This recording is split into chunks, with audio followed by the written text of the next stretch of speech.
Sa isang liblib na baryo, may mag-asawang nagngangalang Andres at Marta. Sila ay mahirap ngunit masipag at may mabubuting kalooban. Araw-araw nagtatrabaho sila sa bukid upang may makain, ngunit sa kabila ng kanilang pagsisikap madalas pa rin silang kapusin.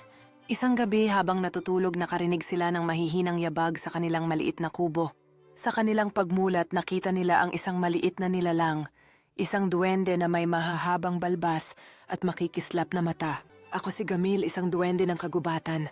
Narinig ko ang inyong dasal. Nais kong tumulong. Ipinagkaloob ni Gamil sa kanila ang isang mahiwagang banga.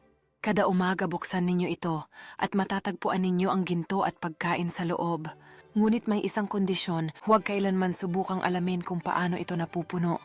Sa mga sumunod na araw naging masagana ang buhay ng mag-asawa. Napalitan ang kanilang kubo ng isang magandang bahay at hindi na sila nagutom kailanman. Ngunit habang tumatagal naging mausisa si Marta. Hindi ba't dapat nating alamin ang lihim ng bangang ito? Baka may mas marami pa tayong makuha aniya kay Andres. Sa kabila ng kanyang agam-agam pumayag si Andres. Isang gabi binuksan nila ang banga at sumilip sa loob. Nakita nilang si Gamil mismo ang nasa loob pawisan at pagod gumagawa ng ginto at pagkain mula sa kanyang sariling kapangyarihan. Binali ninyo ang ating kasunduan. Sigaw niya. Sa isang iglap na wala ang banga, kasama ang lahat ng kanilang kayamanan. Ang bahay nilang malaki ay bumalik sa pagiging isang hamak na kubo. Naglaho si Gamil at iniwan silang may aral sa kanilang mga puso.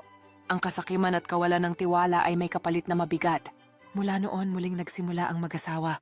Ngunit sa pagkakataong ito, namuhay sila ng may pasasalamat at hindi na muling naghahanap ng kayamanang hindi nila pinaghirapan. Salamat sa panunood hanggang sa muli.